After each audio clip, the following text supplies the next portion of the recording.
നമസ്കാരം, news prime മലയാളത്തിലേക്ക് സ്വാഗതം. സത്യങ്ങൾ വിളിച്ചു പറയുന്നവരെ സംഘപരിവാറിന് വളരെയധികം ദേഷ്യവും അവരെ ഉൾക്കൊള്ളാൻ കഴിയുകയുമില്ല. അതിനി ഏത് വലിയ വ്യക്തിയായിരുന്നാലും. അതാണ് ചീഫ് ജസ്റ്റിസ് BR ഗവായിക്ക് സംഭവിച്ചത്.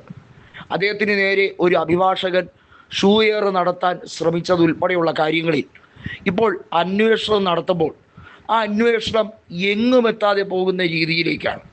അതിന് കാരണം സംഘപരിവാറിന് അറിയാം, അവരുടെ ഒരു പ്രാദേശിക നേതാവാണ് ആ അഭിഭാഷകൻ എന്നുള്ളത്. കൃത്യമായി പറഞ്ഞാൽ 2014 ശേഷം നമ്മുടെ ഈ സെക്യുലർ ഡെമോക്രാറ്റിക് റിപ്പബ്ലിക് രാജ്യമായ ഇന്ത്യ എന്ന നമ്മുടെ ഈ മഹാഭാരതം, ആ ഭാരതത്തെ ഒരു ഹിന്ദു രാഷ്ട്രമാക്കാൻ വേണ്ടിയുള്ള സർവ്വ കളികളും മോദിയും അമിത്ഷായും ചേർന്ന് നടത്തുന്നുണ്ട്. പക്ഷേ അതൊന്നും ഒത്തുവരുന്നില്ല.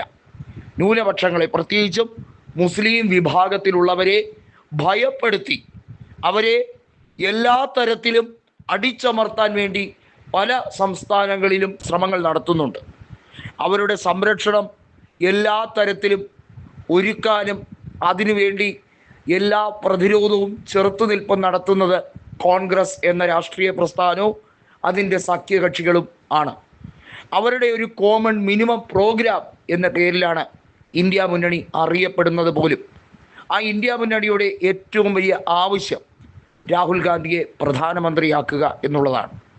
അത് കേൾക്കുമ്പോൾ സംഘികൾ ഊറിച്ചിരിക്കും. കാരണം അഹങ്കാരം പെരുത്ത കുറേ എണ്ണം സോഷ്യൽ മീഡിയയിലും അല്ലാതെയും ഈ വാക്കുകളൊക്കെ കേൾക്കുമ്പോൾ അവർക്കൊന്നും സുഖിക്കില്ല.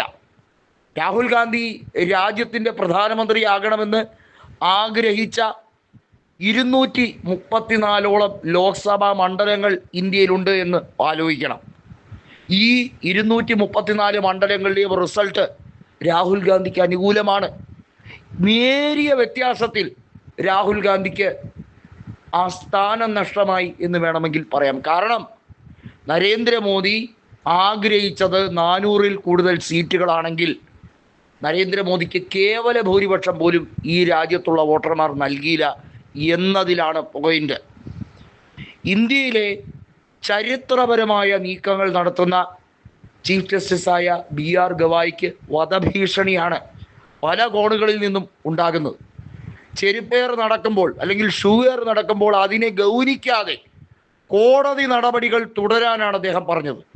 പ്രധാനമന്ത്രിക്കെതിരെയാണ് ഇങ്ങനെ ഒരാൾ ചെരുപ്പേർ നടത്തിയാൽ അയാൾ ഇന്ന് ജീവനോടെ ഉണ്ടാകുമോ എന്നതാണ് സംശയം. പ്രധാനമന്ത്രിയല്ല, ആഭ്യന്തരമന്ത്രിയല്ല, ഈ സംഘപരിവാറിലെ ഏതെങ്കിലും ഉന്നതനെ ലക്ഷ്യം വെച്ച് ഒരു ആക്രമണം നടന്നാൽ അവരിന്ന് ഇന്ത്യയുടെ മണ്ണിൽ ജീവനോടെ കാണുമോ? ആ ചോദ്യത്തിന് വളരെ പ്രസക്തിയുണ്ട്. അപ്പോൾ ഇന്ത്യയുടെ പരമോന്നത നീതിപീഠമായ സുപ്രീം കോടതിയുടെ ഏറ്റവും വലിയ രാജ്യത്തിൻ്റെ ജുഡീഷ്യൽ ഉദ്യോഗസ്ഥനായ ഇന്ത്യൻ ഭരണഘടനയുടെ കസ്റ്റോഡിയനായിട്ടുള്ള ജസ്റ്റിസ് BR ഗവായിക്ക് മാത്രം എന്താണ് മറ്റൊരു നീതിയാണോ? BR ഗവായി പറഞ്ഞതുകൊണ്ട് മാത്രമാണ് അയാളെ അറസ്റ്റ് ചെയ്യാതെ വെറുതെ വിട്ടത്.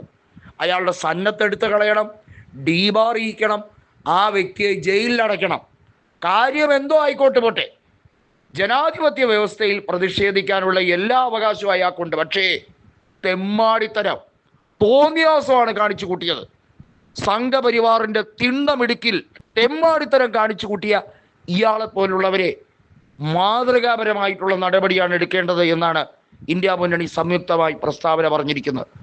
ഇതിൻ്റെ പ്രത്യാഘാതം ജുഡീഷ്യറിയുടെ ഭാഗത്തു നിന്നുമായിരിക്കില്ല, ഇന്ത്യ മുന്നണിയുടെ ഭാഗത്തു നിന്നായിരിക്കുമെന്ന് രാഹുൽ ഗാന്ധി ഉറപ്പിച്ചിരിക്കുന്നു.